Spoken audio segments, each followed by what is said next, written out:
This is the original esport racing game. This is iRacing.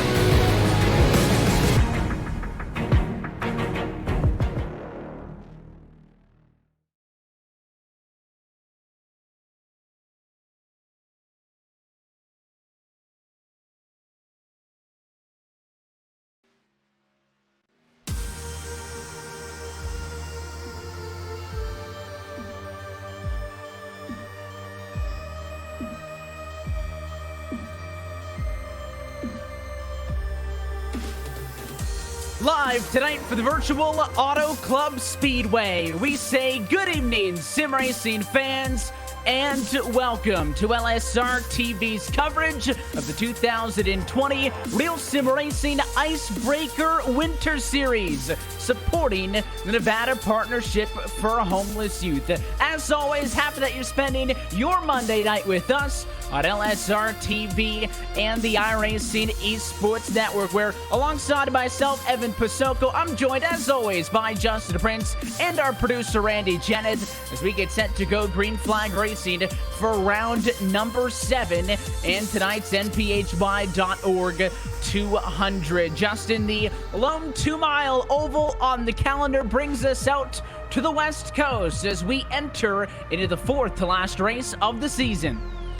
It is the rougher and the bumpier of the two of them, where tire fall-off can be pretty drastic. As much as 2 seconds of total fall-off seen by these drivers in their preparation for today's race. It should be an interesting one, though, because usually the 2-mile races are some of the cleanest races on the calendar. And funny you mentioned that. We look back to where we were just a week ago at Chicagoland, where Andrew Ferdinand took home a series record-setting 5th straight win. A lot of incident points handed out after that one. We come into this evening talking about clean races with 8 drivers on the penalty point list, some drivers on probation, and a whole lot of fun as this series works into the second half of the season. But the points picture stays the same as it was a week ago, but it is Ferdinand out in front and by a lot. A second straight max points night puts him way in front of Kyle Trudell for the championship lead. But it is very interesting from there on back. Kyle Kamer, Scott McClendon, Sam Nieto to the top 5 of the championship, with Chambliss, George, Cato, Terrell, Krug, your top 10. There's a lot of good storylines there, but I don't think the championship's up for grabs unless Ferdinand has big issues tonight or next week at the latest. Yeah, absolutely. It's going to take some major mistakes. It is a historic run, mind you, on this string of races. 5 straight victories for Ferdinand on the trot. But one of the storylines you were mentioning, Brian Chambliss, he had an opportunity last week in that race. He went +6 in the standings with his good run, so it should be interesting to see how a driver such as Chambliss does for today's action. And of course, it is going to be an exciting race in its own right. You take away the circumstances of, where we see the championship kind of forming up coming into this evening. Of course, what's still to come out of tonight, as the final 3 races will take us to Rockingham, Talladega, and to Phoenix Raceway. But Fontana and its sister track at MIS always provide some very exciting racing. And we get set to go beat car racing on the Monday night here in just a moment. This race will be 100 laps in length, Justin, so these cars are going to have to figure it out and kind of find some patience early if they're going to make it the distance. Indeed, it is a very big racetrack and a very lengthy race where it's going to take at least a minimum hour and 10 to hour and 20 minutes.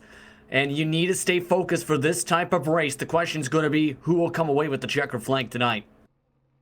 Cars are trackside as the qualifying session is drawn to a close. Let's go down and take a look at tonight's LSR TV starting grid. Pole position on this one is just over half of the field decides to take a queue time. A lot of provisionals, but leading the way is Andrew Ferdinand. A 41.808 puts him on a pole position as he's able to edge out Daniel Eberhardt, who starts alongside in second. David Washington, therefore, is going to roll off in third tonight. He'll be joined by Kyle Kamer on the outside of row 2 in the number 4 position. And behind them, it's Bobby Terrell rounding out the top 5. Kyle Trudell starts in the 6th position. In row number 4, it is Steve Durham in the fastest car in practice. Not a good qualifying run, though, for Sam Nieto. He starts in 8th position. In row number 5, it's Jonathan Lawrence in the NVIDIA machine, starting alongside Steve Cunningham in the Xbox One Chevrolet. And then continuing on through the final couple of cars that did take times in qualifying. Joshua Baird will start 11th, Ross Cato 12th, and Sean Kalish P13. The last to do a lap of the single car Q session. So everybody else lined up by provisionals. It'll put Galen Gittiman 14th and Eric Stanford P15 as the field paces off of the 1. Brian Chambliss all the way back in 16th position. Also took a provisional along with Jonathan Cattell. Steve Sola in 18th position, along with Scott McClendon. He's in 19th, but is electing to, due to technical issues, start on the pit lane for today. Kyle Brooks rounds out the top 20. The rest of the drivers, Todd Novosad, Michael Mosier, and Kevin Pearson, 23 total set to take the grid today. Talk more about this Auto Club Speedway, a 2-mile D-shaped oval with 14 degrees of banking, but it is those wide, sweeping, and high-speed corners, Justin, that it makes this such an entertaining racetrack to catch a race at. Yeah, there's a couple different lines some of the drivers might use. They might elect, of course, to take the line as close as they can towards the bottom of the apron. But we might see some drivers try and move around a little bit, go towards the middle of the circuit. If not, some of them even trying to go on the top line in practice. So we'll see a lot of movement as the race goes on and as the tires start to wear. It is a bit loose in terms of setup. Should be interesting to see who can manage their tires. The hot, slick afternoon under the Southern California sun. And as always, we're happy that you're with us at LSR TV, the iRacing Esports Network. Pace the car off and in. It is the championship points leader at Andrew Ferdinand who comes to the green flag as we say, let's go racing in Fontana. Round 7 underway. Pretty standard and pretty good launch so far. Everyone already getting to the bottom, but Sam Nieto had a major bobble up to the top side trying to save it. It's still loose, and now Ferdinand also with a big bobble on the inside of the front row. Even the 88 car loose the first time through the quarter, and your pole sitter is going to fight to maybe hang on to third, unable to do so. Kamer gets in front, and as the first 2-mile circuit's complete, it is going to be Daniel Eberhardt out in front of the field to lead as you go on the nose there with the 88 of Ferdinand for a moment. He'll go side by side for P3. Ferdinand put in 97 practice laps for tonight. One of the main things that was picked up upon, though, was he was very much loose on middle apex. So it was difficult for him. You're seeing some of the struggles already. He was near sideways again in that fight for third position.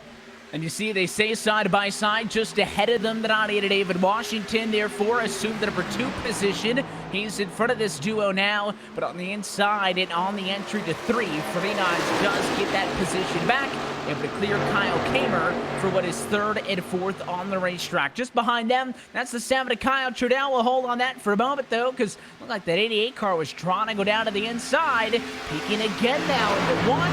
Very shallow entry is going to be open there as these cars look to arch the corner, but it's not going to do you favors. Center off, and Ferdinand will hold for a moment. Try it again maybe this time.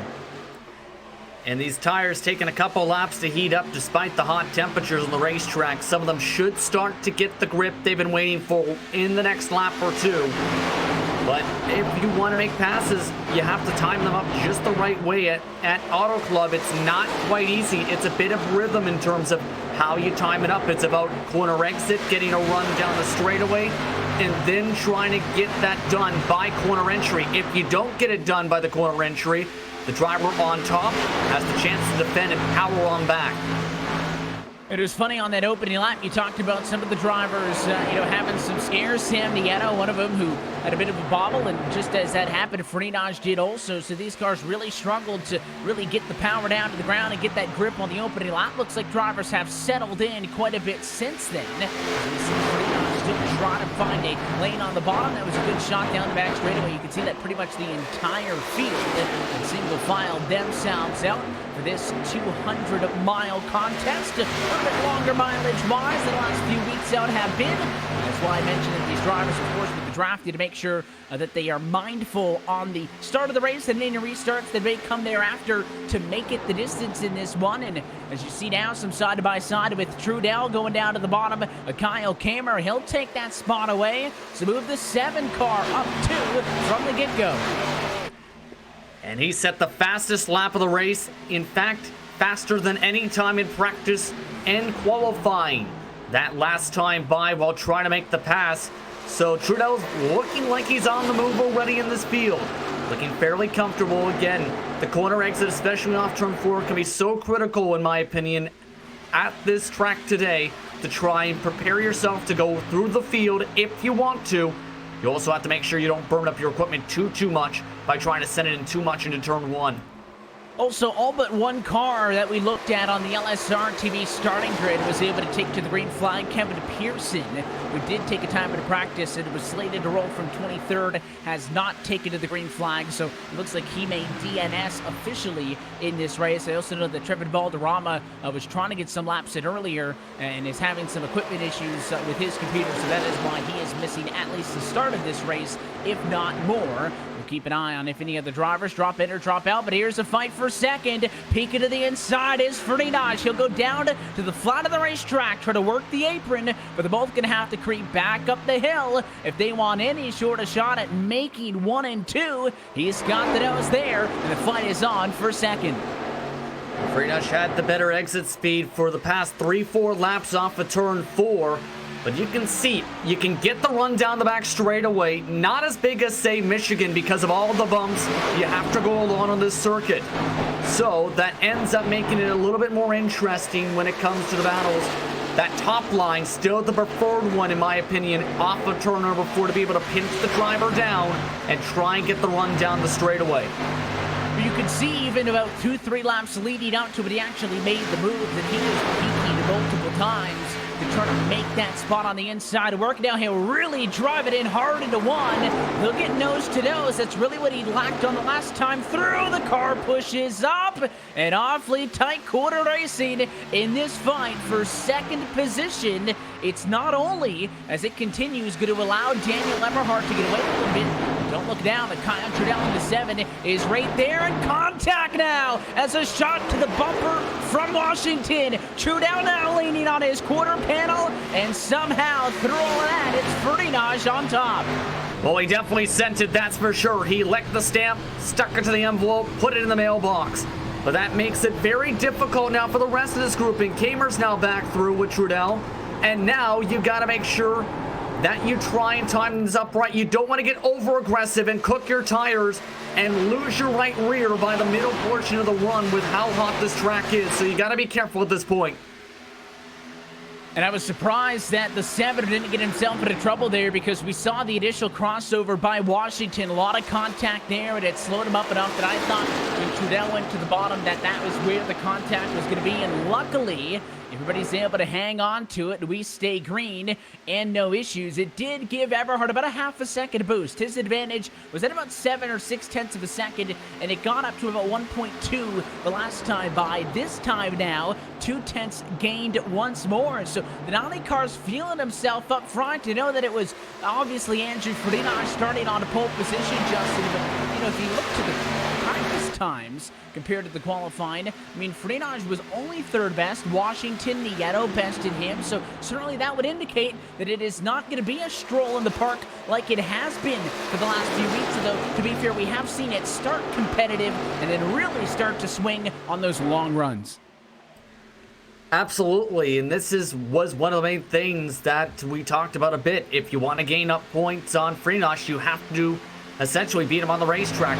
At this point, Eberhardt I think he's got the speed today. He's the fastest car on the racetrack with the clean air, and the more these cars fight in this situation, even you see on screen, the more side drafting you'll see between the cars, and the more they side draft, the more time they'll lose. Already with that swap of positions, 4-5 car lengths lost towards Washington.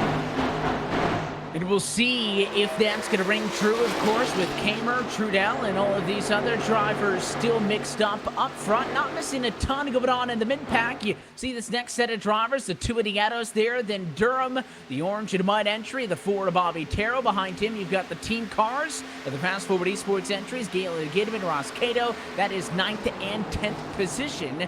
So everybody close enough to make things interesting right now as we work lap number 12 of 100. Green from the start. Nothing immediately challenging side by side. As you see that shot off of the corner, actually looks like Cadell's got heavy pressure from Stanford, far right side of the screen, but no moves going to take place, at least right now into 3. And the interesting thing is Cadell actually practiced more so along the outside wall to try and get runs. He's a +5 on the race as well so far, but just doesn't have as much corner exit grip compared to the driver of Stanford, who's already to his inside. He's down, got that inside positioning, kind of saw this one setting up, thought about making a move at a 3. Instead, it comes at this half of the racetrack, and it is going to be nice and easy. Down into 1 and 2. Stanford gets the spot. He's just trying to get back, up into the top 10. Started at 15th. It'll be his 3rd spot gained from the start. Cadell kind of trails on the bumper down the back straightaway. Don't expect to counter. I think this battle's done for now.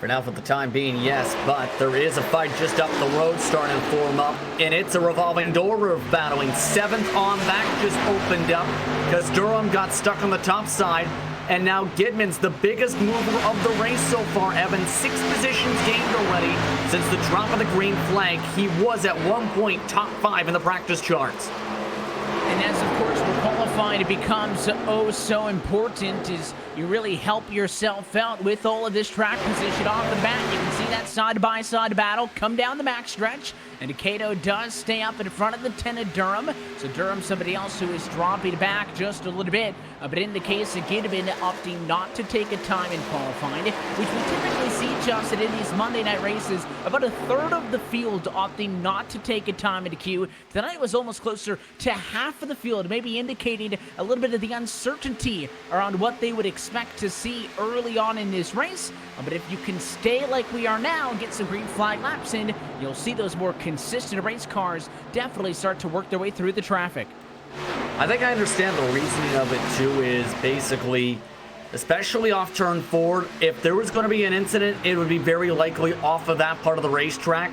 Some drivers were struggling where they were getting loose in that part of the racetrack and spinning off into the grass. But we haven't seen anything like that today. Everyone's been able to handle their equipment and focus on their marks so far as this race has progressed. Even with the hot temperatures, they've really had a good solid race so far, and it's been a really strong rhythm so far. Should note, Freenotch up at the front of the field. He's closing in along with everybody else on Eberhardt. Eberhardt's fallen off a cliff to the 42 3s and 4s. Freenotch has been running 42 2s. That's the look off of the back bumper of the Audi of Eberhardt. You can see that 88 machine of Freenotch closing in as they dive back down into turn 3. And this is why I'd kind of cautioned when Eberhardt was able to get up in front and to pull a little bit of time. And, of course, talking about maybe some of these drivers having something for Freenotch is, we've seen Freenotch get beat on the practice charts. We've seen him get beat in the qualifying charts, just not tonight specifically. But it is really that end of the run that separates him from the rest of the field, and I think it bodes well for, the quality of the racing that we've seen in this series. The fact that he's got 5 wins, you might think it'd be the opposite, but I think a lot of those are because there's been so much green flag racing that is right in his wheelhouse. Now, don't get me wrong, a couple of those, we've had late race yellows and restarts, and he's had to be clutch when it mattered, but for the most part, when Andrew Freenotch finds himself out in front, it is because he has had ample green flag laps to work with. The last time by, closed it in by about a half a tenth of a second once more. We'll see how much they're able to gap this time for Eberhardt. 42.446. It is a 3-1-2 for Freenotch. That's more than a tenth right back to him. And he's slowly starting to enter the draft as well. It's going to affect him a little bit in the corners, but here's the main thing. With this track, with the 2-mile circuits, it's almost like if you time up the straightaways just right, you're able to get the slipstream. It's not as major as, say, in a cup car. But with these Xfinity cars, you do get a little bit of it towards the end of the straightaways. Right now, the gap closed in by 1/2 a tenth. Last straightaway for Freenotch, for comparison's sake, as you follow along right now with some of the cars fighting for 8th and 9th position. And it's a big run this time coming off of the corner. Down to the inside is Gidman, who you're on board with, trying to make a move on Kato. So those two cars are going to go side by side down into turn 1. And it was such a good run of momentum off of the quarter that he's got him by the time they got down to entry. So Gidman takes that spot back. How long will it be lived, though? The 12 car had a run. Thinking about the inside, he'll hold off for the moment, but you can't give him too much leash because here comes the 10 of Durham trying to look to the inside. Not going to happen yet. Yeah, the two teammates are definitely fighting very hard. This is going to slow both of them up if they keep this up here, so they got to think smart. Communicate to one another and make sure that they don't go too overboard in this type of a situation. They're already starting to lose touch to Sam Nieto up in front, who's the 7th position car. And now on top of that, you got to deal with 2 of the Aegis cars. It's going to make it more difficult to try and keep focused up for Fast Forward Esports' 2 entries. They're both in the green, having started 14th and 12th respectively. That puts them 8th and 9th on the racetrack right now. As we see Eric Stanford a little bit further back, also making a move on Durham. As the battle for the race lead is now closed in to 0.3 of a second. Freenotch actually getting out of that slipstream. You can see it off the quarter, ran much lower, trying to kind of cut that as much as he could and save those precious tenths of a second. He's there, though. The gap's now down to 2 car lengths and 1.5 in the center. So we'll see now that Freenotch has gotten to him if he'll be able to execute the pass for the race lead. Yeah, Eberhardt's falling off a cliff in terms of the tires already, so that clean air effect completely gone, to say the very least. Freenotch just looks much more comfortable again on the long run, as well as Washington, Trudell. Everybody is clawing into this gap at this point. If you're Eberhardt, you're not giving this up easily. You're trying to defend as much as you can at this point to hold on to the run. He's trying to break the slipstream down the front stretch. And you can see this time it was the 90 who went lower, whereas it was Freenotch who initiated that move to the bottom the last time through. So that tells you that Eberhardt's very aware that Freenotch is up and on him. He's led all 21 laps of this race. After Freenotch had a big bobble after starting on pole, Freenotch would come across the line to finish the opening lap in 4th place. He's been able to run this 90 car back down, and he is on the bumper. And I know that it's not really Freenotch's MO to take it easy, but to go hard, I should say, but you can't sit around and let these other cars close in. And here's the move to the inside. First challenge for the race lead. It'll come at lap 22, and they're side by side to turn 1. And I think Eberhardt just thought about this and just said, I'm going to give this up, try and get the run on the top side if I can, knowing that Freenotch has the grip on the bottom side. This is going to go side by side down the backstretch. And watch the 90 car. He's going to bring it back to about even with that speed off of the outside line. But right there, it's on entry with the 88 car. Is just so good. And most drivers drive it into the corner like that, they're going to have nothing on the exit. But he is able to turn that into a 2-quarter effort. And for the first time tonight, it's Andrew Freenotch to the lead at Fontana. And you have to wonder if Eberhardt just went a bit too hard, Evan, to start off this run. Might have cooked the tires, and now he's really struggling to try and arc it on down compared to Freenotch. That is one of the main things that seems to be hurting him especially. But now he's got the draft back to try and compensate for the moment. It's the matter of, can he keep within the slipstream to try and give him some type of counterbalance? And we'll see. I think it's going to be very difficult for him to hang on. And I think Friedrich is going to be able to open up a decent or healthy advantage. If I'm Eberhardt, my concern is Washington and Trudell behind, because the last lap, those two cars were about 0.2 of a second faster than he was. That time by picks back up a little bit with an 8.61, but still both those cars behind faster than Eberhardt. So as he starts to lose to Friedrich, that slipstream, that draft's going to fall off. You're going to have that 98. There's a shot right there. You can see how far ahead Washington and Trudell, that second group of two on the right-hand side, are ahead of fifth on back. It is really a top four breakaway. And if Eberhardt's not careful or can't figure something out here now, 25 laps into the fuel run, he's going to be the caboose of this four-car pack. Oh, and that's really tight there for Eberhardt. He's now really struggling with these tires. He's trying so hard to get himself more exit speed off the corners right now that it's almost to where he's overdriving it. If you get to that point where you get so close to the wall, you might end up risking damage. That in turn shows that he knows the tires are basically gone. He's struggling on that entry and struggling turn 4 exit. And I think the other thing to look at here as well is, where does this fit into the strategy picture? Because oftentimes when Friedrich starts to get up and away, we immediately think, all right, well, if you're not going to be able to beat him on speed, which it seems like but an anomaly when those nights do rarely come up, is try to mix up the strategy a little bit. And for the 100-lap contest, we saw the pit stops are no more than about 10 laps away if drivers are looking for a two-stop game. Able to, stay within 2-3 seconds of the rest of the field, that gives them a fighting chance. When you start to let him to get to 6 and 7 ahead, he is way out, and you're going to need a yellow and a restart if you want to be in the conversation at that point. But we'll see if any drivers do opt to shake things up. You can see Bobby Terrell and Sam Nieto doing battle for positions 5 and 6. Nieto's been up on Moody's +2. Terrell sitting exactly where he started, and not that much further behind him. Alan Gidman just put a move on Kamer from P7. Yeah, everyone's just taking multiple laps to set up some of these passes, and the drivers who are comfortable at this point of the run are starting to really shine, to say the very least. But to get back to the pit stop discussion, the max amount of fuel that Friedrich got to was about 46, 47 laps on his full run, practice run stint earlier tonight. In other words, it is a close two-stopper by about 6 to 10 laps. If we get a yellow flag, it turns into a one-stopper when it comes to this 2-mile circuit. So it isn't realistic, I don't think, to try and go for the one-stopper, because it's going to be up to 10 laps short.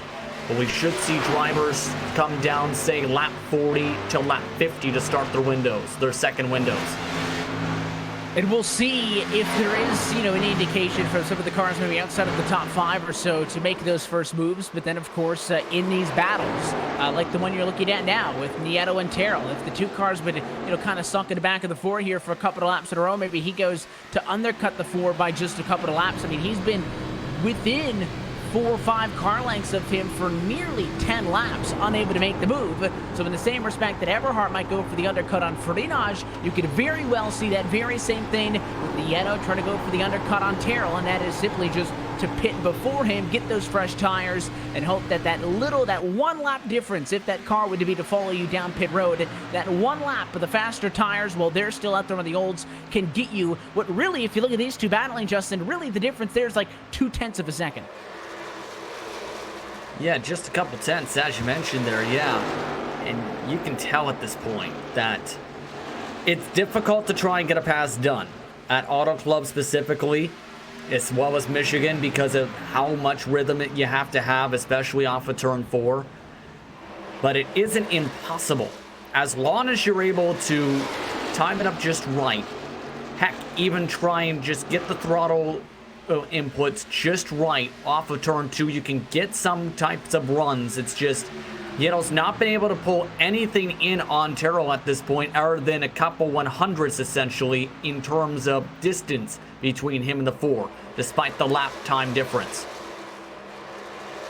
And of course, battles like this go on all throughout the racetrack. And in fact, everybody also that started this race still on the lead lap. Scott McClendon, who's had a little bit of a rough go at Fontana so far tonight, is the last car on the lead lap and is still well within things. Kevin Pearson never did get back from getting some times in the practice session, some laps in, but not making it to the Q session.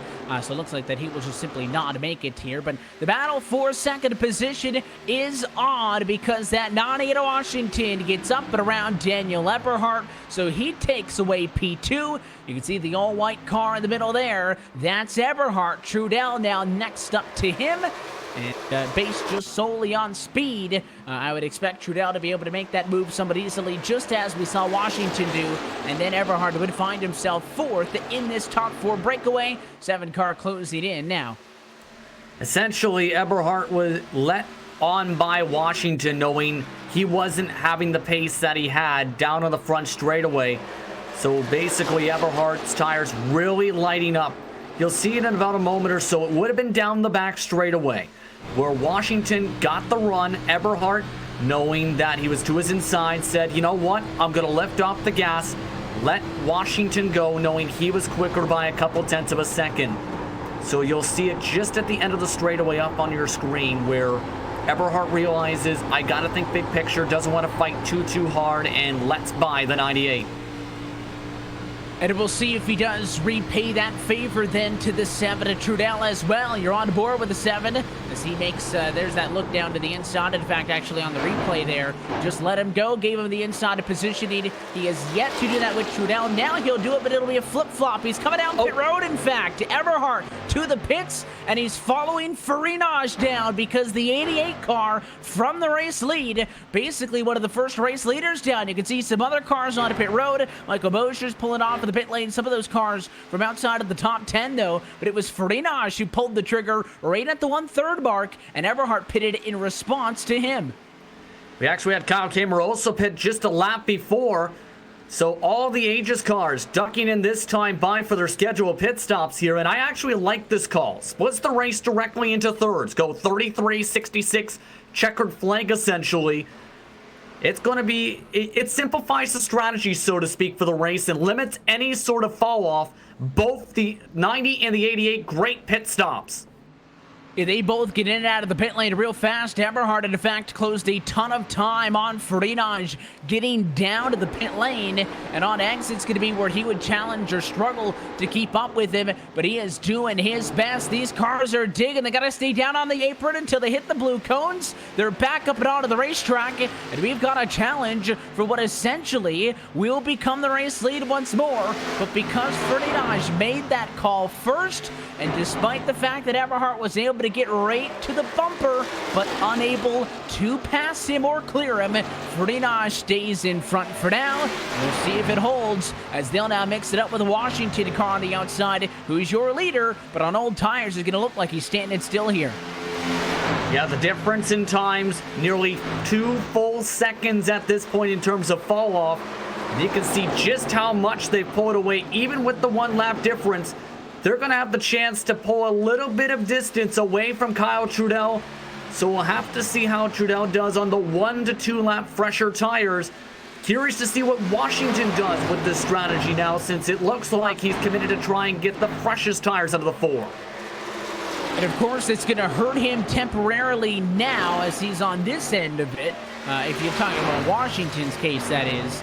But of course, he'll have the better tires once he gets back out on track. And it is all about kind of finding that sweet spot between, what am I willing to give up versus, that advantage that I'm going to have. Because the longer you stay out, the better tires you are going to have compared to everybody else when you get out there. But they need to be better enough to make up for the time that you're giving up. And you can see Washington still leading, but he has dropped way back from this duo of Farinaj and Eberhardt, who again, fighting for what will become the race lead once more, but at the moment it's only for 7th and 8th on track, so the top 6 still yet to come down pit road. That's Washington, Durham, Baird, Novosad, McClendon, and Jonathan Lawrence, who's in right now from P6. Yeah, the interesting thing with McClendon, remember he had that technical issue, had to start from the pit lane. He is still running 28 seconds behind. Didn't get the caution he was hoping for. It's just not worked out for him, as Lawrence is into the pit lane now in the 66.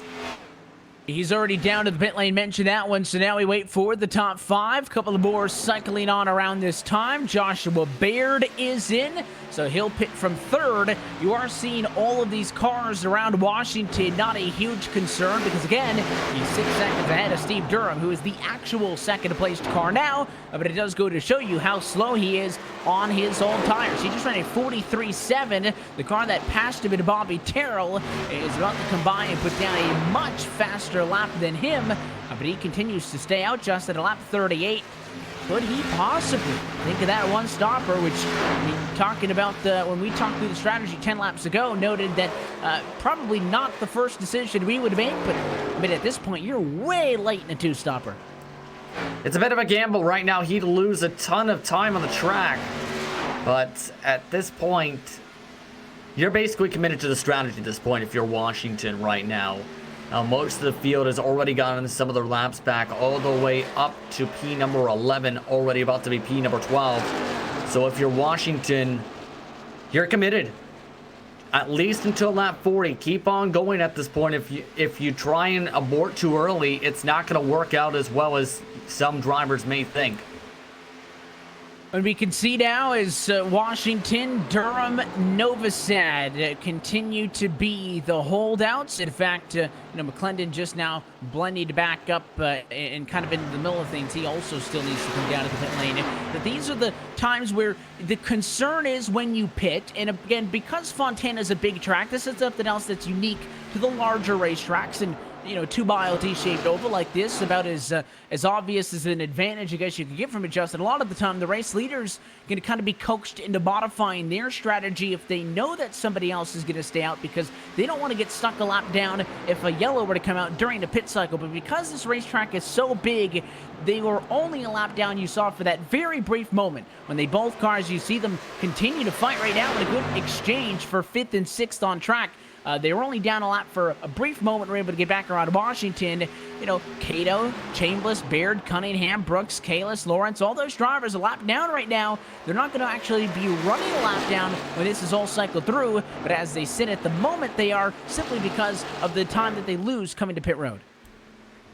At this point, too, it's a bit of a track position gamble where if you get a caution flag, you end up potentially taking the race lead because the tire wear is so aggressive at Auto Club, you end up having to come back down even on a 2 to 3 lap difference on them. So it's for Washington, Durham, and McClendon, a gamble that they feel is willing to take and hoping that somebody makes a mistake to bring out a yellow flag at this point.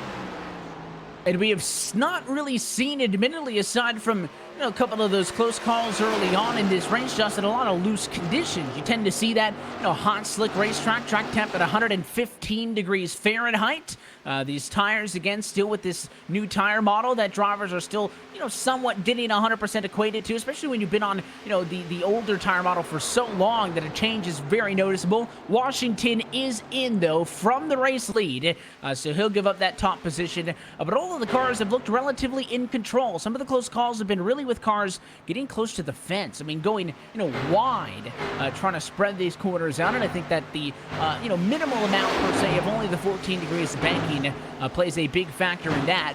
But with that car now diving to the pit lane, we await just Durham and McClendon. Those are the 2 holdouts. Don't tell Eberhardt, though, that that's not the only thing that matters. He wants to make a move on Farinaj. He's been all over him, unable to get positioning. Takes to the outside, now into 1.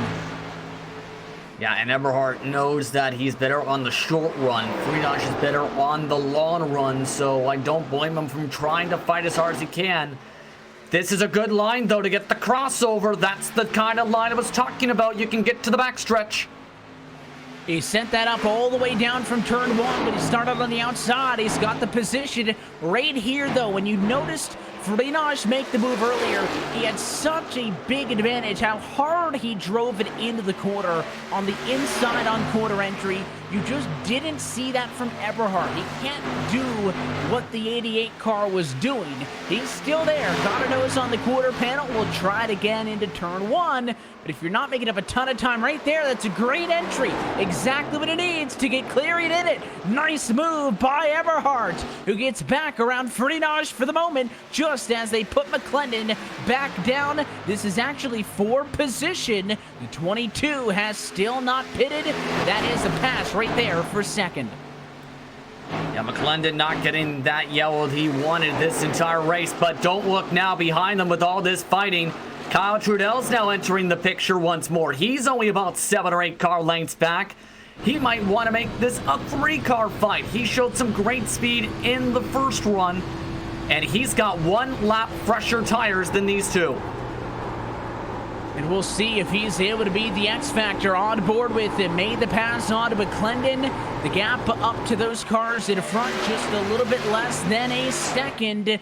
Can Trudell kind of sneak into the picture here and pull this thing off? Again, now battling for second, third, and fourth on track. Steve Durham is some 19 seconds up the road in the lead. Looks like he and McClendon are committed to trying to make this race at a one-stopper. They're going to get 5 more laps, and not just as I say that, McClendon is in. So at lap 45, if that's his maximum, he would not have enough to get to lap 100, and he would need a splash and go at about 10 laps left. So let's look to Steve Durham now as the only remaining car still out on track. Let's see if the 10 car can make it. He can't either. So the one stopper not doable. 46 laps, the absolute max. As we talked about at the start of the race and just moments ago, the fuel window just a bit too long to try and split the race in half at 50 and 50. So now Durham's going to have the freshest tires on the track, but him and drivers such as McClendon are going to have to charge for a long while to try and get some of the positions they had back on the circuit, because they were losing about 2 seconds a lap. That's how long they were staying out there. So up to the front, the 90 of Eberhard. Yeah, he goes back to the race lead in this one, and for how long lived, we don't know. You can see Steve Durham's lap counter still up at the top of the screen as he led what was lap number 5 for him in this entire cycle. But when Eberhard gets back to the point, he'll have 20-some-odd laps led. We talked about Frinage's ability not only to be good, but to smother the field to get max points. That's 40 points for the race win, 1 bonus point for a lap led, and another bonus point for the most laps led. Eberhard leading 23 of the 48 thus far. Can challenge Frinage, if not for the win, which he looks like he's posed to do if he can keep it through the second half of this run here, at least maybe for that single additional point for the most laps led. It's going to be very difficult, though. Again, he's great in the first 15-20 laps of the run, it seems. But when it comes to the second half of the run, that's where he falls off the table very much so. If it wasn't for the fact he had such a strong pit entry to get into the lane to keep up with Andrew, we might be talking about a different situation. Now, Andrew's got a bit of a run. He might try something the next couple laps. He has been, and it looked like 2 laps ago, I believe it was, he tried to set up the move on Eberhard that Eberhard set up on him. Looked to the outside, again down into 1, and tried to go for that crossover to establish the inside positioning down here. He's got a bit of a run every single time off, just not enough of a run to make it 110% convincing. And as they continue to ride nose to tail, we followed them from to the pit lane, back up to the field where they blended out at about P7 and 8, and now all the way back to the front of the field. Here's Farinage down to the apron, challenging again for the top spot. And again, he's got the run. Oh, Eberhard nearly gave him the squeeze that time. And it was awfully tight there, and I think it scared the Donnie car enough to get way up and out of the way on the entry. And just like that, Frinage back to the point. Here's the counter, though. Eberhard back to the bottom. Same way that he took this spot back initially. He needs to make it stick in turn 3. Wasn't able to do so last time. He's able to stay even. The Donnie car really looked better, though, on the inside of 1. And as he's not clear quite yet, can he put him away down at the same part of the racetrack as they run down to 1? Freinach got a bit tight that time off of turn number 4. I wouldn't be surprised if he tried the crossover that Eberhard did to him. No, he's going to try and send it on the outside line. Look at the 88 machine. He'll stay on it on the top side, prevent that 90 car from being able to get in front of him, center off, and kind of pull a de facto slide job move at 150, 160 miles an hour, whatever it may be, because you do hurt yourself on exit. And just like that, Frinage saw it coming, stays in front, and I think now may find some stability with the clean air. Absolutely now, and this is the part of the run where this light switch seems to flip towards Freenach's direction in terms of speed. Now, can he keep himself pulling? Can he try and pull away? Will Eberhardt be better this run? That's going to be one of the main error things here, because he used a lot of his grip early on in the short run. This run, he seems to be a bit more balanced to keep up with the 88. And we'll see how it plays deeper into the run. Already closing in on about 15 laps away from the final pit stop of the night. So that puts us at about halfway through the run. This is where we started to see those signs of Eberhardt, his big advantage of, 1 second plus, start to dwindle away. In fact, Eberhardt's had the biggest advantage time-wise for the race lead we've seen all night long. But this is the part of the run where he needs to be better. Oh, trouble for Gidman. Down the back straightaway, it looks like the 7th place car lost control and nearly brought up the caution. He spun all the way down to the apron and has fallen down the running order to 12th. Take a look at this one. This will be off of turn number 2. Where he ended up just losing grip and ended up spinning out and having to go with 360 on the apron to straighten it back out. Yeah, it was all on his own, so no caution, and we stay green. Stanford was close, and you can see him fight the wheel a little bit. I mean, it's loose all the way at this point. It's not like he hit the bump and lost it. That car just never really hooked up into the quarter. It was a little bit loose at a 4. Also, we saw on the replay there at the very start, and it is a very wide apron on the back straightaway there. I think that's a big reason why he doesn't end up in the vent, so Gidman will blend back up and into traffic, but not before dropping from what was 7th on the racetrack to now getting passed by Steve Cunningham for 12th. That could have really shook things up, especially with this fight for the race lead still back on. Eberhardt again to the bottom side. He's not willing to give this up 1 ounce today. Just 2 top 10s so far for Eberhardt. Despite all the speed he's shown, he's showing those muscles today as he's back up towards the front, towards the stripe. And we've seen some close battles between these two in the past as Daniel Eberhardt leads that time on the inside line. Has said multiple times that he's not going to rack Andrew for the race win, but man, he's tired of finishing second, and oftentimes second to the very same guy when he does. Eberhardt, I'm not sure what he wants more, the race win outright or just to beat Frinage for how many times the 88 has bested him so many times in very close situations between those two this season. And of course, really looking back to the Full Throttle Cup Series in 2019, but the outside is good enough once more for the 88 of Frinage to stay in front for another lap. Eberhardt, though, has got a bit of a run. Looks like he'll try and reset and prepare for the move once more down the back straightaway. Just going to take it calm. Position himself again to try and get the cross. Take a couple laps at least to reorganize himself as he nearly spins it. It was really tight there, as you can see, trying to dig on the inside line, and that back end stepped out, and I think he did a really good job of saving that car while also not getting out of the throttle, as he didn't give up as much time as I really thought that he would have with that kind of a mistake. So we learned already that the one-stop strategy not going to work. Drivers who tried it came up about 4 laps shy, and now that your race leaders get set for what would be, if it stays green, one final trip down to the pit lane, we're past the halfway point in the NPHY.org 200. So let's take a look top to bottom at your LSR TV midway race break. Frinage in front in this continuing battle for the race lead, 1/10 of a second, really a half a car length up on Eberhardt P2. These two have been going back and forth all night long, and I'm sure we'll continue to do so. They sit 1.3 seconds ahead of Kyle Trudell, who after the pit stops was catching them very quickly, thought maybe he would be a third car in this battle. Hasn't been able to make that extra step, so he's stuck back about a second off of them. Sam Nieto scored P4. He's 3 seconds back, and Bobby Terrell still in 5th. Kyle Kamer runs in the number 6 spot with your bigger movers. Eric Stanford is now up to 7th. David Washington has slipped to P8. Ross Cato is in 9th. And Brian Chambliss, first time we've talked a bunch about the 25 car, he's inside of the top 10. Joshua Bayard is in 11th position where he started the race. Steve Cunningham in 12th position. Just lost that spot just now, though, to Durham.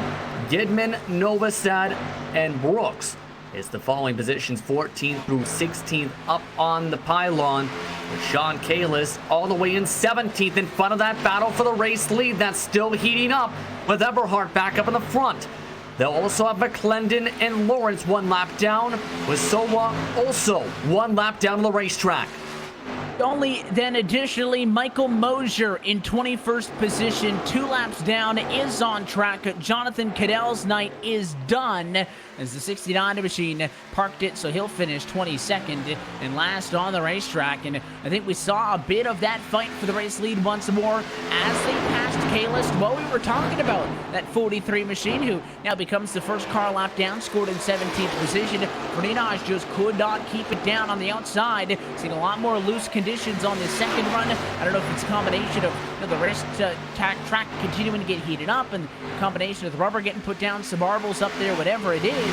Certainly a lot more of that squirrely action to what we saw early. It can also be, though, that these two drivers are just driving it a lot harder. But Frenage lost the back end, and that's why Eberhardt's now the one with about a 3-car length advantage.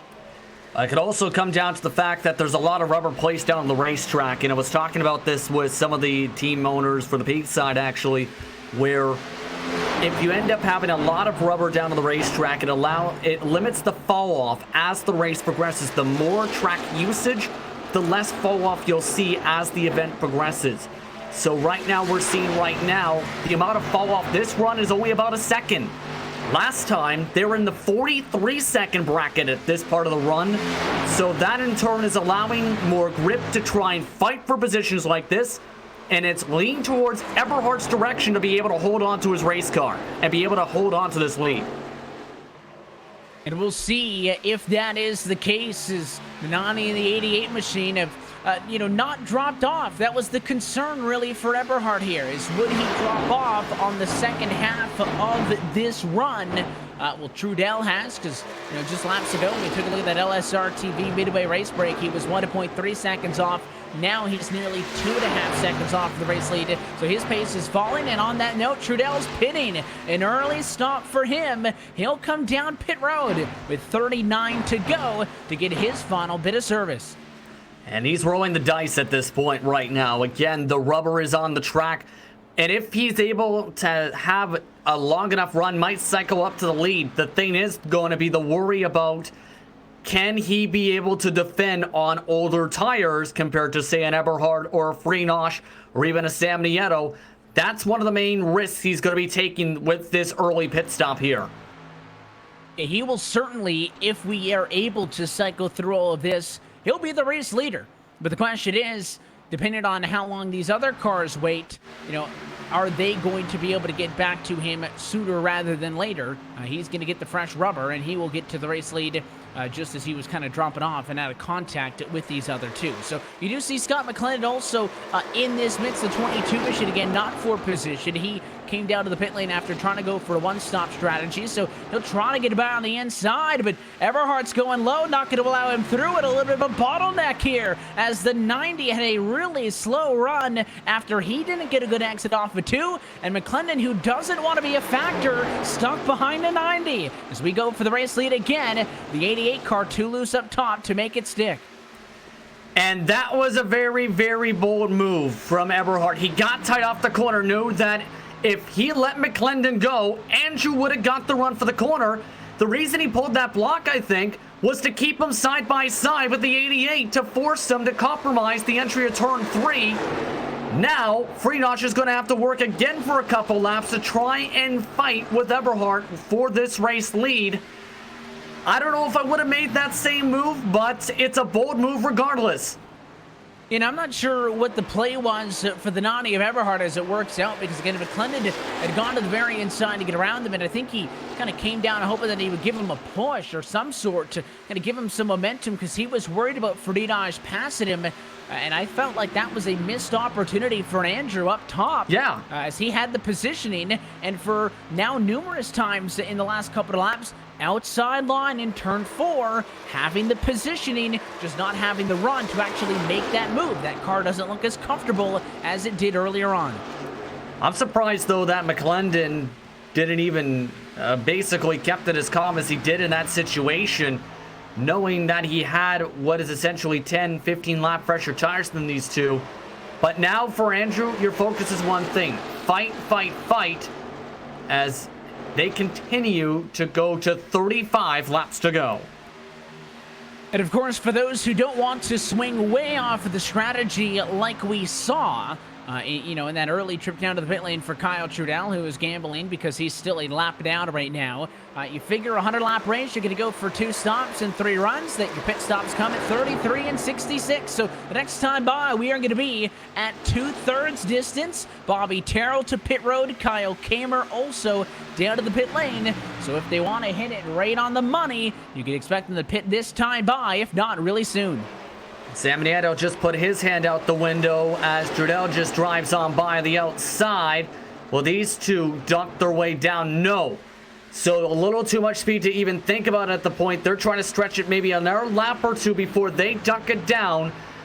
They do have traffic in front. That might be a factor here where you don't want to end up being held up by traffic. In some cases, the thought process might be elect to pit at that point when you reach the lap car and just around it. Other drivers in this as well, and it is not just the Eberhard Fridaj show, and Trudell has kind of inserted himself into it also, but some of these other fights, Chambliss, Cato, they're not that far apart from each other. It looks like Steve Durham also in the 10 machine, who will drop back quite a bit here as well from the break position. Look at all the cars down pit road. Here they come. Eberhard's in. Fridaj from second. Both of those cars pitting around Steve Soa, who was onto the pit lane. And if they were awfully close to pit road speed that time of the cone, 55 miles an hour.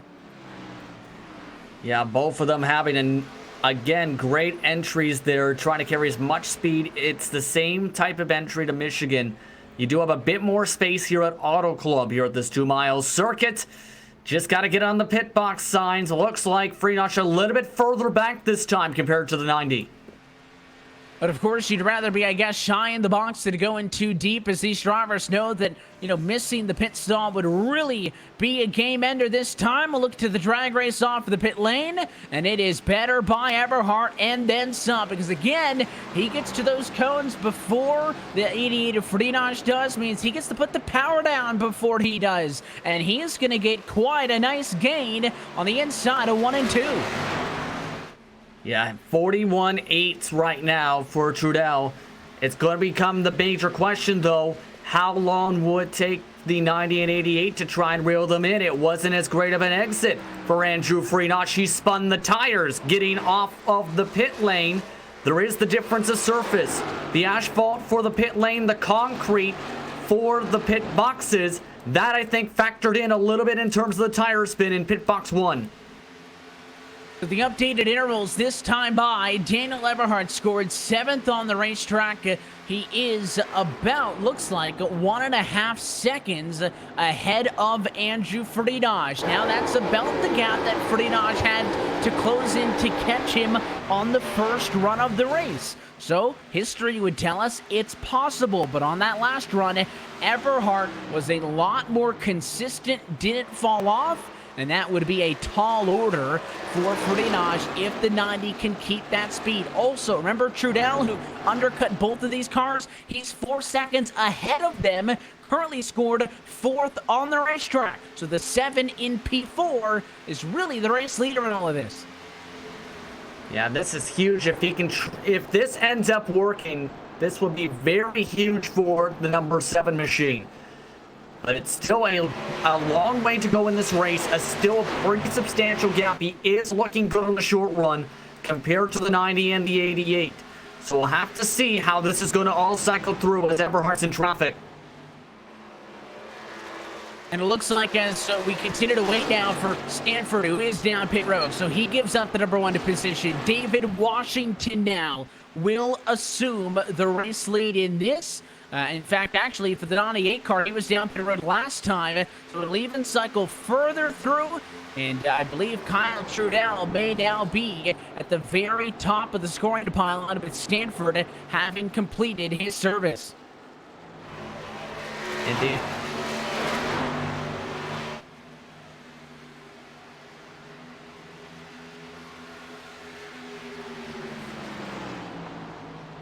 The way that it all plays out, of course, Trudell now ends up in the number 1 position. You'll see that officially reflected at the very top of the scoring pylon this next time through. He is at the top, and this is where he would like to run this thing out. But again, he pitted about 5 to 6 laps earlier than we saw the rest of the race leaders come down pit road. So he leads over McClendon. That's another car that still needs to pit.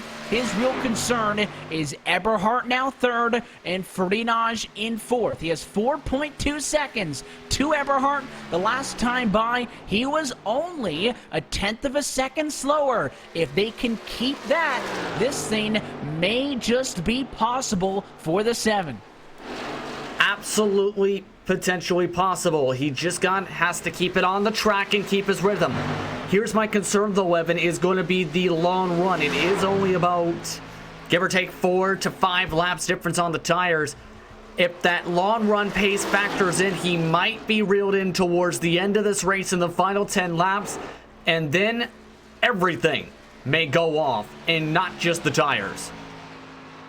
And this would be, in fact, one of the longest runs that Kyle Trudell would have had to do all night. We did see cars go 46 laps, so we know that it can go that distance. I don't think you really need to be worried, about blowing out a tire or that race car just becoming totally undrivable.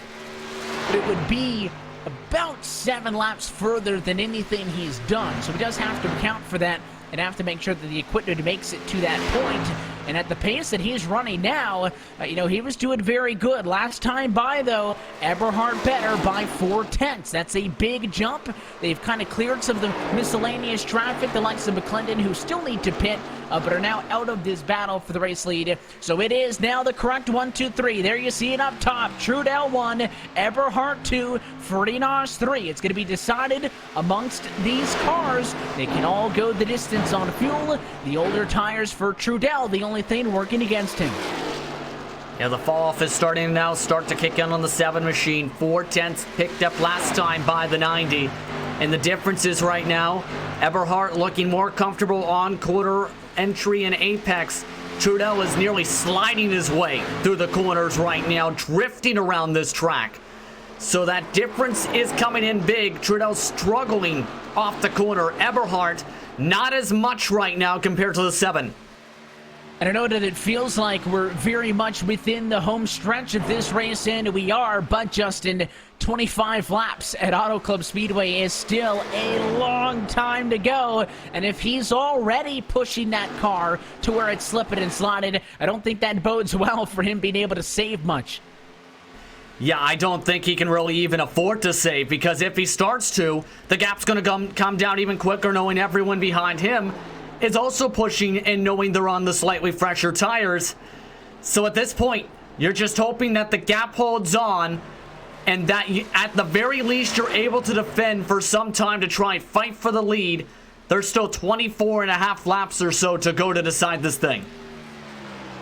3.4 seconds, the interval the last time by. So Daniel Eberhardt has been pretty consistently about 3 to 4/10 of a second better on track right now. He would easily be able to get Trudell if he could maintain roughly that.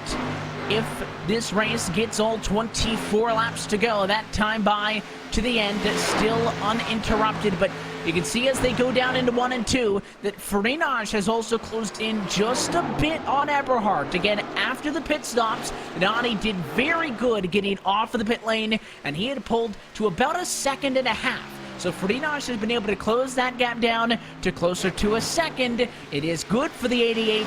Not fantastic, though. 23 laps, again, long way, though. Yeah, and you have to wonder if some of the fatigue's coming in here for some of the drivers, since it has been essentially more than an hour plus straight of green flag racing. There's still at least 20 minutes, though, to get yourself to the finish. For many of these drivers, the focus is one thing: get to the checker flag. One thing to think about, too, if the second place battle starts to heat up, or they start to fight, I should rather say, that will slow them up. So if you're Andrew Freenage, you have to be smart if you catch the 90 machine, because he picked up 3/10 last time by that 88 in the shadows. He is absolutely flying. Both of these cars, in fact, all three of them, may just be on a collision course to where whenever Hart gets Trudell, Freenage will get him. And Trudell, I think, had a technical issue that just cost him the lead. He's popped up behind the second and third place cars. The 7 car was in the lead, and I just checking the miles per hour. He didn't lose. He did lose significant speed, so I think he may have had a monitor or something to go out. He did blink out for just a brief moment. There is no damage on that race car, but look at the field right there. That black car in the background, that was Trudell. All of a sudden, he is now in third. Oh my goodness, I would be absolutely furious at this point if you're Kyle Trudell, because the strategy was looking pretty good, and now he's going to be hoping to hold on to a top 5 or a top 10. This is absolutely huge. And you know, we always say is now it's Nieto challenging, in this battle with the 7 to Trudell, who was actually scored in front of him the last time by. We always say that some sort of weird glitch like that, when you're talking about, sim racing and working not only with your personal hardware, but the software and internet connections, that something weird can happen like that, and it's kind of like the sim racing equivalency of a mechanical failure. I don't think I've seen a car have that kind of an issue and lose the race lead in a very long time in that fashion. Neither have I. I've heard of drivers losing spots every once in a while like that, but not in 2-3 years. My goodness, at this point, Kyle's now gone from a good strategy to panic mode, essentially, because he is now one of the slowest cars on the racetrack. There's a chance guys like Bobby Terrell and Kyle Kamer reel him in and quick. And don't forget about guys like David Washington and Eric Stanford. He's now potentially up for grabs to be passed by them, depending on how long this run goes. Yeah, because remember, the whole premise for the 7 strategy was that he had the track position, and he hoped that that would be enough to counter his lack of speed. Now that he lost all the track position, he can't catch Sam Nieto. I mean, the 2 cars checked out, he's gone. Terrell's going to get him. Kamer might get him. And I think a best-case scenario ending now for Kyle Trudell might be P6. And to be fair, Justin, with the closing rate that we saw, I'm not sure that Kyle Trudell is going to win this race anyways. However, definitely had a really good look at a top 3 podium finish, and doesn't really get an opportunity to fight back against something like what happened to him. Exactly, and that's going to be one of the main storylines when you look back at this race, because that's going to potentially lose him some valuable points for what could have been the top 3 to a potential top 10 finish instead. But focus up towards the front here, because remember, Andrew is still trying to reel in Eberhard. The gap was 0.7 of a second at one point.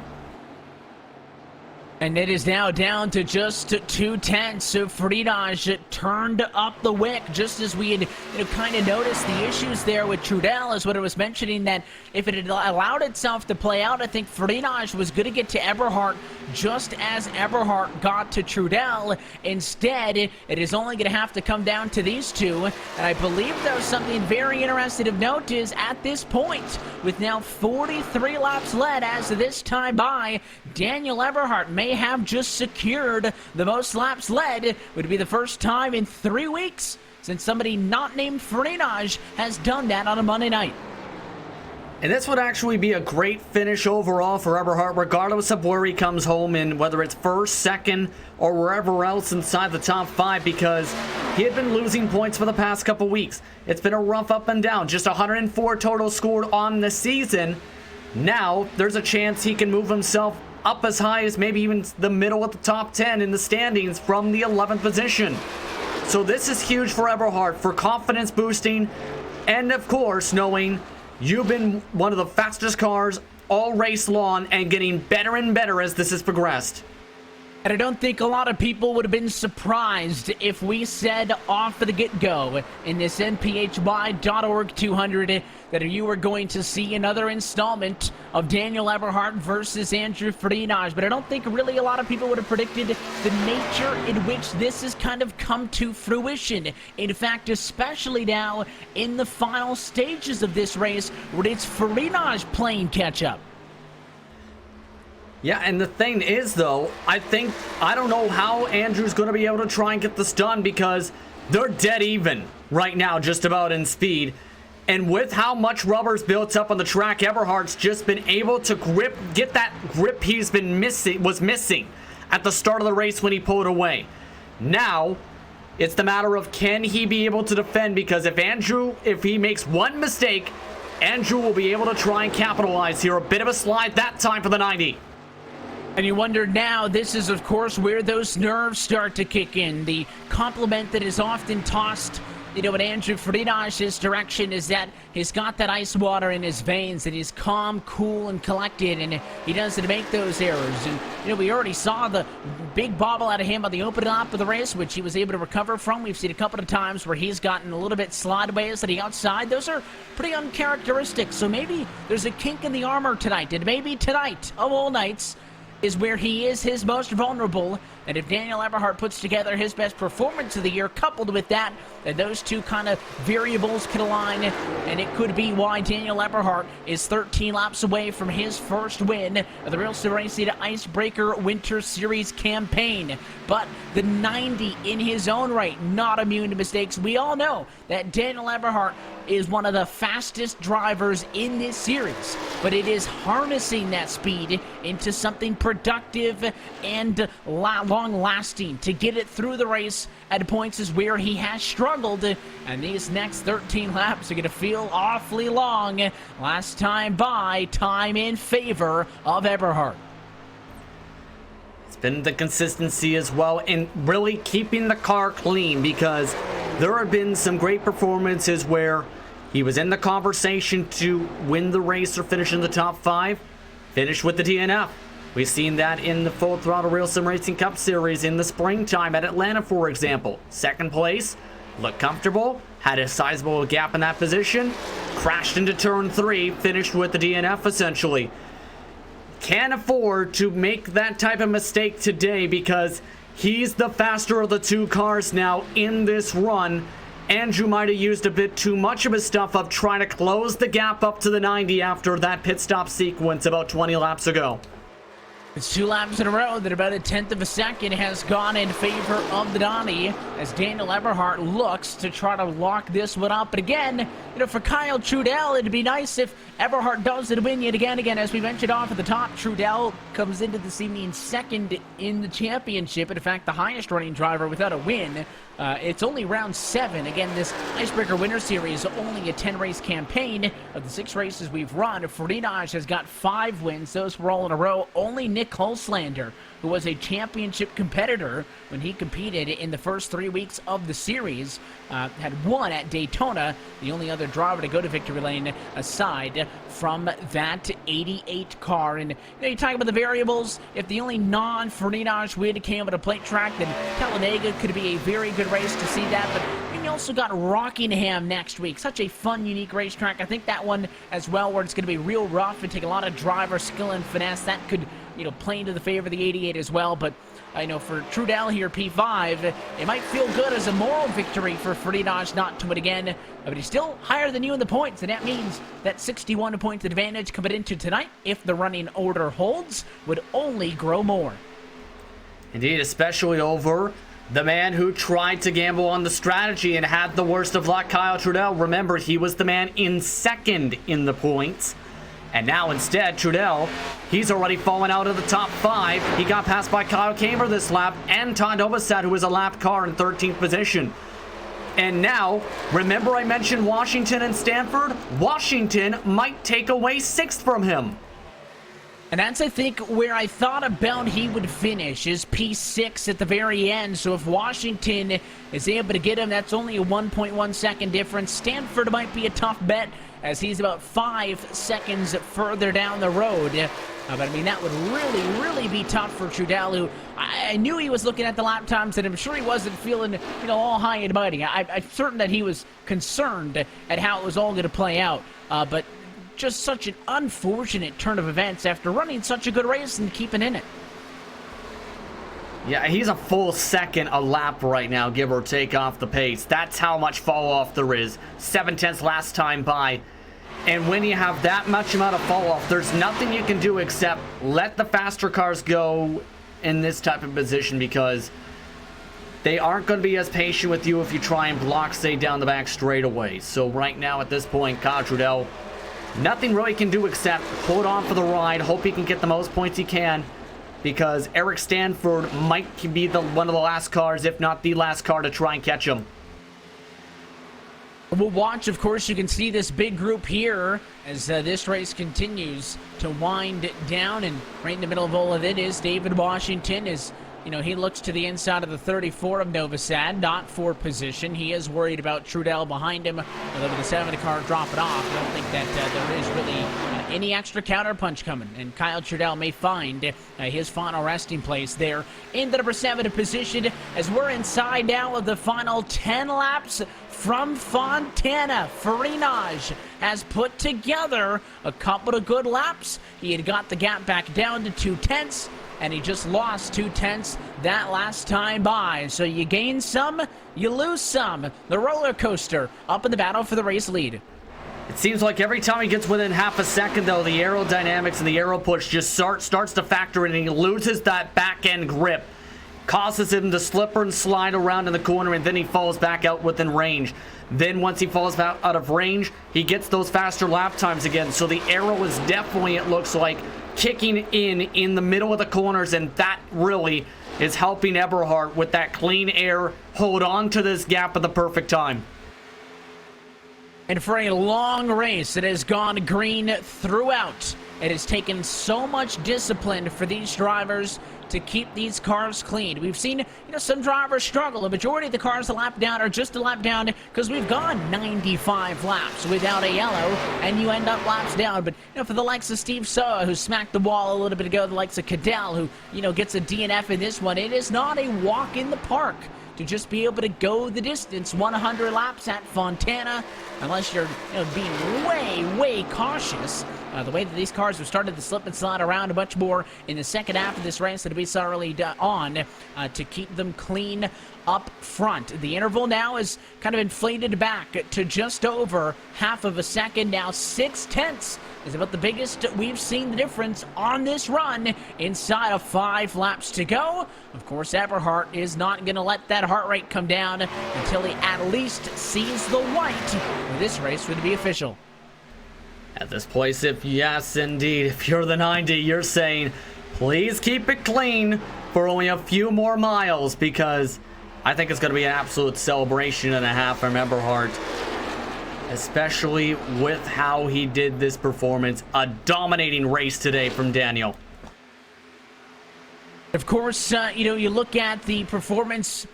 We had kind of got tricked into, I think, thinking that once Farinaj, who again started on to pole but didn't lead that first lap, fell back to 4th from a bobble, kind of had the, I don't know, the glimmer of hope, or the intrigue maybe, Justin, that this race might have been different. And then Farinaj, that middle portion of the run where he is better than anybody else to close in, to pass, to stay in front, and then especially off the first cycle of pit stops. When Daniel Eberhardt got to his bumper, he was right there, but couldn't get around him.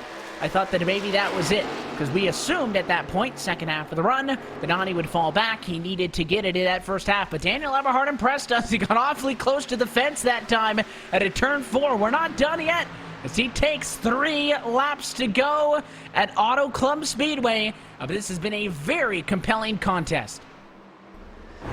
Yeah, he actually got a bit in the aero that time of Moser, but yeah, it felt like it was going to be one of those races, but Eberhard really improved as the event gone on, as the rubber built. He learned the track. He got just 2 laps of practice in for tonight. His second lap had been one of the fastest in the entire session. I think he learned as this race progressed how to race on the long run. And in turn, that quick adjustment period, in turn, I think helped him try and come away with this race 2 laps to go. Of course, to look up to the racetrack and see if there's any traffic in front of him, there's a lot, but it's far enough ahead that Eberhard's not going to worry about catching the trio of Gael Brooks, Steve Soa, and Steve Durham. They are far enough up and out of the way that it is not going to be a factor. And for Andrew Friedage in a different position that he's not normally in, being close and not being fast enough. He's sideways that time. You saw it in the foreground of that shot there. I mean, he was way loose on entry as they come for the white flag. Don't lose control now, Daniel, at this point. He's got a decent cushion for those types of mistakes, but one severe mistake, and Andrew will come rushing on forward here in this final lap or so. The key is you can milk that 0.6 of a second lead all you want. That race car just needs to stay on the ground. And coming off of the 2019 campaign that was dominated by Andrew Friedage, to come to 2020 for Friedage to win at Chicago last week, a 5th straight win, an all-time win streak record in this Icebreaker Winter Series. Daniel Eberhard's going to get the last lap this time as they come out of the final corner. A back-and-forth exchange. In a caution-free night, we'll see Daniel Eberhard win in Fontana and get his first win of the Icebreaker Winter Series campaign. This is a great win for Daniel Eberhard. That performance, exactly what I think he wanted tonight. Everybody, I think, is going to be happy with seeing him come away with the victory. Already, everybody coming up to congratulate him, including Andrew. The first thing you could see as they pulled up alongside each other was Andrew Friedage get alongside and congratulate him. There had been so many times this year where they had to go on side by side, and it was Friedage on top. They kept it clean, and that favor was certainly returned tonight when those drivers were crossing each other up to the inside and to the outside, backwards and forwards and vice versa. At no point, did those drivers take a swipe at one another. It was good, clean, hard racing, and I think this is a well-deserved celebration coming up on the front stretch. Those are the funnest battles when you have that type of racing, knowing that you give each other space.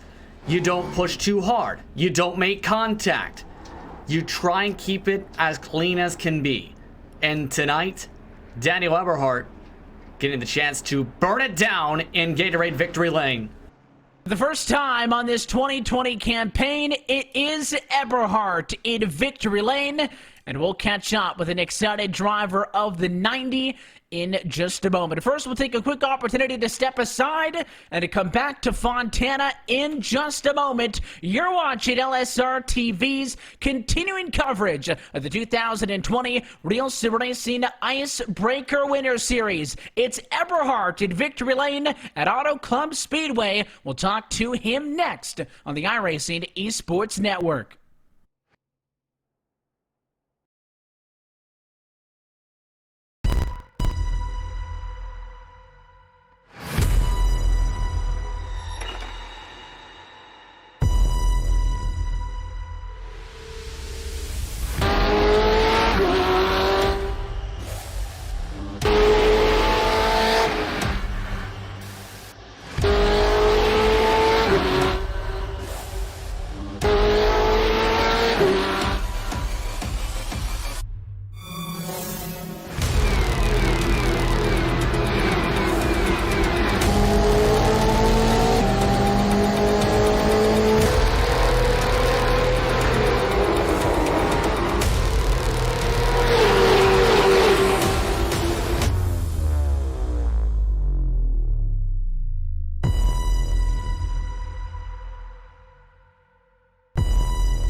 chair of the Indianapolis Motor Speedway.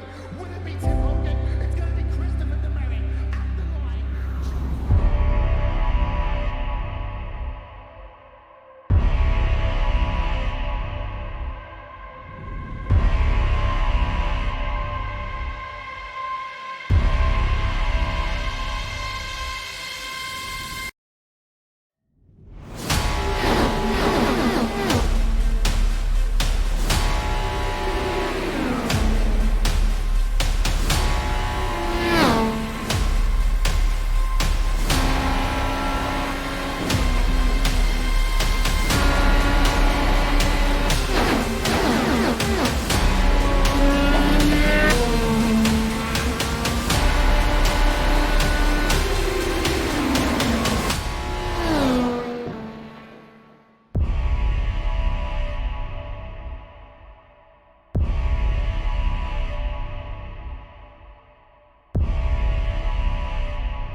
And back live for the virtual Auto Club Speedway, where LSR TV's coverage of the 2020 Real Sim Racing Icebreaker Winter Series supporting the Nevada Partnership for Homeless Youth continued with tonight's NPHY.org 200, where Daniel Eberhardt's a first-time winner in 2020. We'll go trackside, talk with him, the rest of your top finishers in just a moment. Before we do so, let's take a look top to bottom at tonight's LSR TV full race results. Ferdinand gets the win, just under a second atop. Ferdinand, who, despite having his 5-race win streak snapped, will only grow his championship lead headed into the final 3 weeks of the season. Sam Niato also comes home in a quiet P3. We'll talk with all of them in just a moment. Bobby Terrell and David Washington, P4 and 5. Kyle Kamer comes home in 6th spot. Eric Stanford, 7th.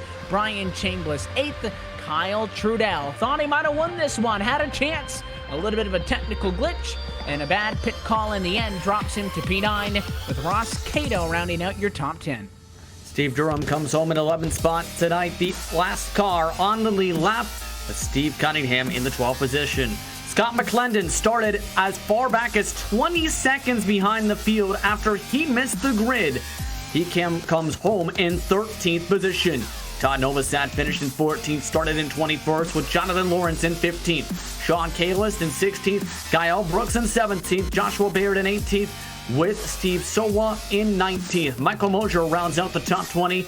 The rest of the cars either did not start or DNF. Galen Gidman, 40 laps down with the DNF in 21st. Cadell, 67 laps down in 22nd. Kevin Pearson did not take the start.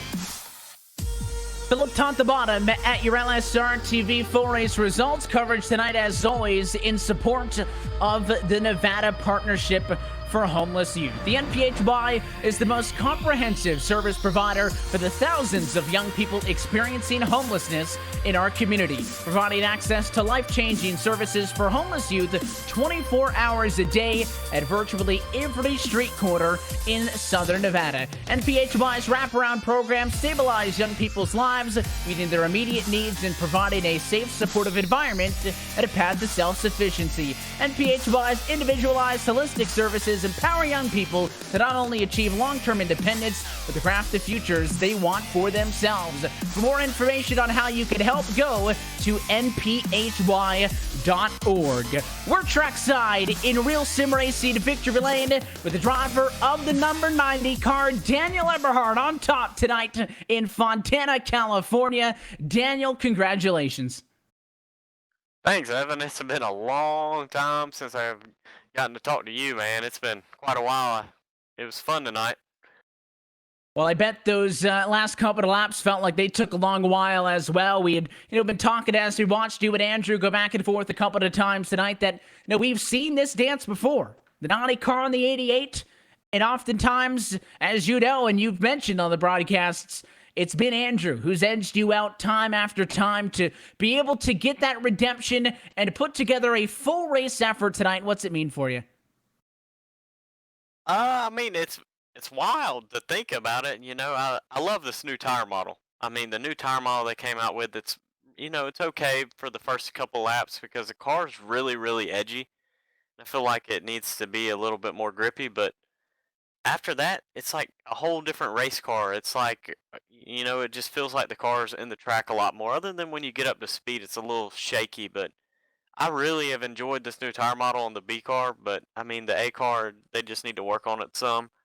But I really have enjoyed it. Like tonight, the old racing surface with this new tire model was just fun to drive. It was a little bit, you had to keep it yawed out to be fast, and that's what's fun about it. And Andrew was fast at the beginning of the run, at the very first run, and then I don't know what happened, but I just figured out the line a little bit following him, and I felt like I was really competitive with him all night. I feel like I really had a chance all night, and I had to take it when I could. You end up leading the most laps in this one, so it is a full race effort. And to that point that you just mentioned, he was able to catch up to you at the end of that first run and get around you. You go to the first exchange of pit stops. I mean, you're on his bumper, and our thinking was that you were going to want to make that pass quickly, knowing that he tends to really come to his element late in that. But you stick on the bumper, you fight through it. And then honestly, it was that second exchange of pit stops where you built that big gap that was able to last till the end. Yeah, I don't really know what happened going into turn 3 and 4.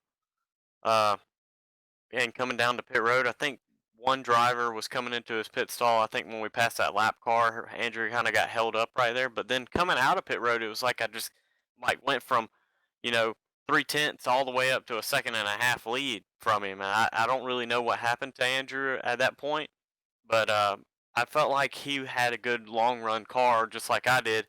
And he did gain back up to me, but it felt like after the tires evened out and then you hit it's like another drop off with the tires, it felt like that he fell off just a little bit more than I did. You are in the win column in this 2020 RealSimRacing Icebreaker Winter Series campaign. And we've still got a couple of fun ones coming up, including Rockingham. First time on a calendar, I think, at RSR B-Series action in quite some time. What's the outlook for next Monday night as well? Dega Phoenix also still to come. I've never really drove Rockingham that much. I drove it when the A car was there, and it's a pretty fun track. It's very different. I mean, the track's got a lot of grip, and then all of a sudden it just falls off real hard.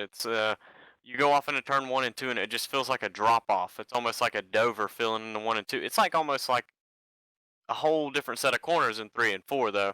It's a very different track, and I think it's going to be a driver's track next week. I think you'll see a lot of these guys like Kyle Trudel and Sam Nito. Them guys are fast. I mean, they've really shown their stuff this season in the Winter Series, and I think that's going to be a track for them guys to really show their stuff.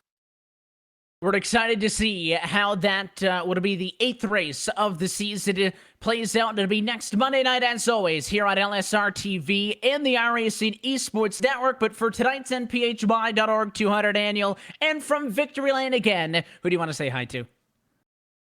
Well, first off, I just want to thank you guys, dude. Y'all put on a amazing series and been doing the broadcasting each and every week. And y'all have a real life, and y'all decide to do this every night that y'all can on Mondays. And you can do better things than this, but you guys do it and stick out with us. And, you are a good support group.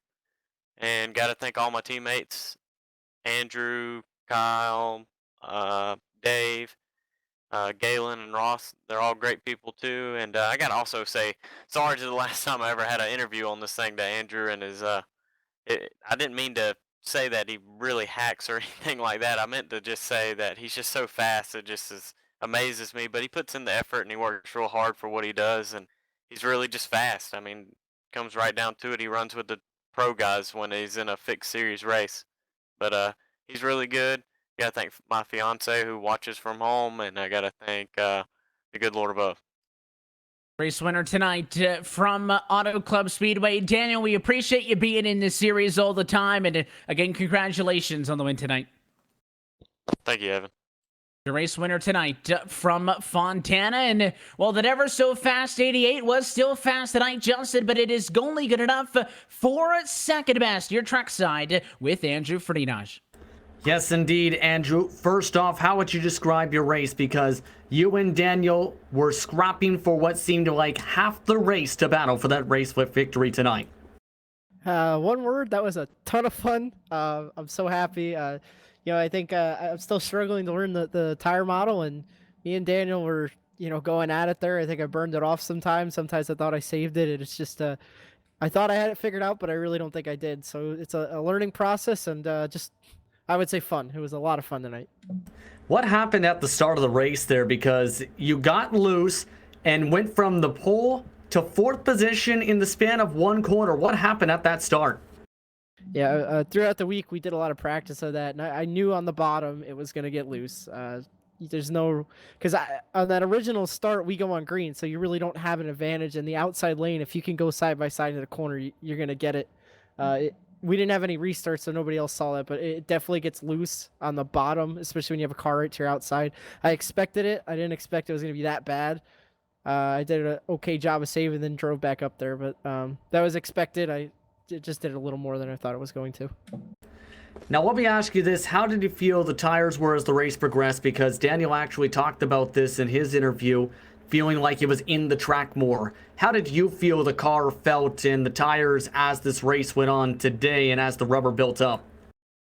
I think, truthfully, the race only beat 100 laps, so we pitted there 33. I didn't think we saw the full effect of the tires.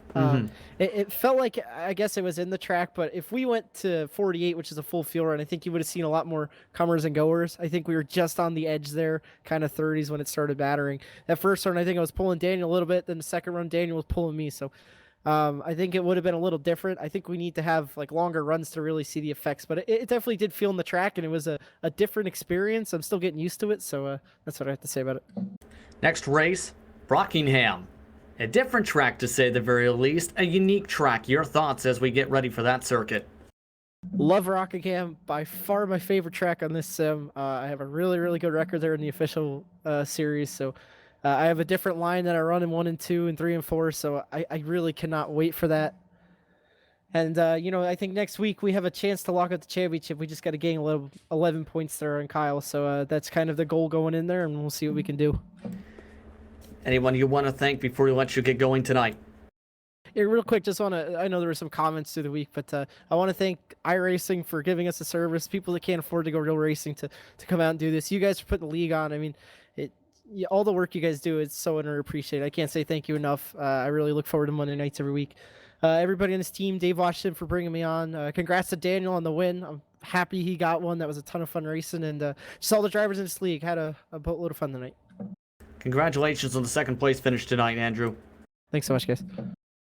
That was Andrew Freenush coming home second this evening here at Auto Club. The driver who finished in third place tonight was Sam Nieto. He's standing by with me at +5 today. As what was a quiet third place run. Sam, how did you feel about how you did tonight? Well, considering I didn't have any practice at all coming into it, and I couldn't figure the track out after 100 laps of race, I felt like it was okay. Yeah, indeed here. How much was an adjustment as the race progressed to try and get your lines together, to try and get into a rhythm and battle with the race cars tonight? Because a lot of the drivers ended up being spaced apart as we went for each and every stint. Well, I thought I was really good in 1 and 2, and 3 and 4 was still a mystery to me on the last lap. So I tried a couple different lines. The first run, I ran the middle. I thought it would come in a little bit later, and I just kept getting gapped. So I thought I'd have to figure something else out. So I tried the bottom, and it was a lot better, but I still couldn't figure it out, and I wasn't running those guys down. Let's talk about the next race up on the calendar. Then at that point, it's at Rockingham. Your thoughts on that racetrack? Your guess is as good as mine. I've ran that track like 3 times. I'm not expecting much. And of course, we're entering the home stretch of the season as well. How would you describe in these closing stages, when looking back, how you have done as this year has progressed? Overall, coming into tonight, after tonight rather, 3 top 5s now, 5 top 10s. I gave away one last week. I felt like maybe if I was out front, I could have won that race. I thought I had comparable speed to Andrew with that last caution. I really didn't want to finish second, so I stayed out and was hoping for something to happen. It didn't. Overall, say I've been okay. Not as good as I want to be. Not as good as I should be, but these guys are fast. Indeed, and you're fast as well. We've seen in some of the races this season. Is there anyone you want to thank before we let you get going? I'd like to thank Rowden Graphics for painting my car. I'd like to thank my sponsor, PC Solutions. If you're in the market for a high-quality gaming PC that doesn't cut corners, PC Solutions is building custom computers professionally for 15 years and has anything to suit your needs. You can check out their Facebook page at facebook.com, PC Solutions Ohio. Thank you very much for the time, Sam. Congrats on the third. Thank you. Sam Nieto coming home third tonight. Evan, back over to you.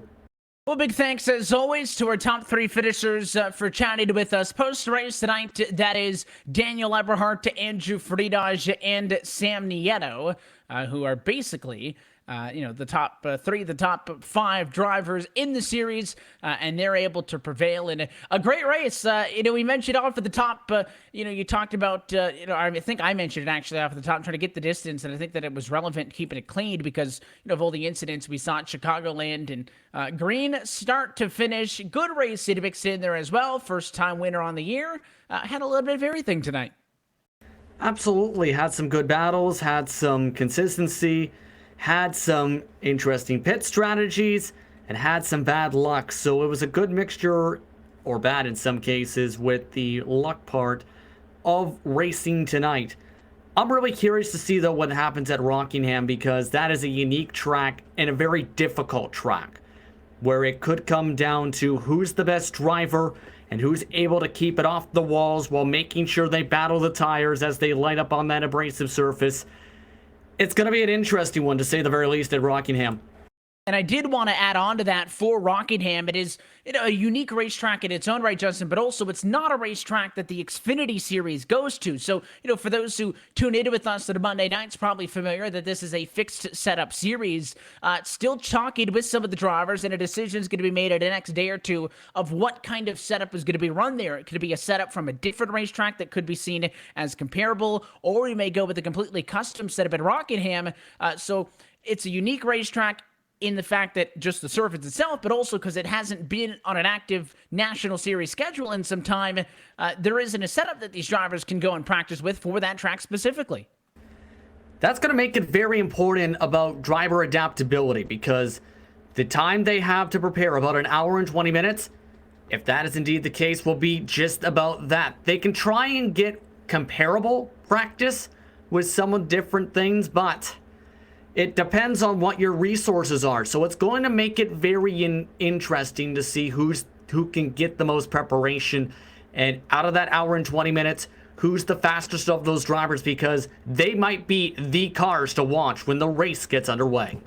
And we hope that you join us as action resumes next Monday night. But until then, that's it for us here tonight from Southern California. I want to encourage you to stay up to date with all things LSR TV by logging online to LiveSimRacing.com, and also by being a part of the conversation at Facebook.com/LSR TV official, and by following us on Twitter at LSR TV for more. On behalf of our entire team and for the broadcast crew tonight, for our producer downstairs, Randy Cheneth, for Justin Prince, and myself, Evan Pasoko, I want to thank you for tuning in and congratulate Daniel Eberhardt, a first-time winner this season. The series will continue next Monday from Rockingham. It's a 9 o'clock Eastern start, Monday, January the 20th. That race and every race of the 2020 RealSimRacing Icebreaker Winner Series can be found right here on LSR TV and the iRacing Esports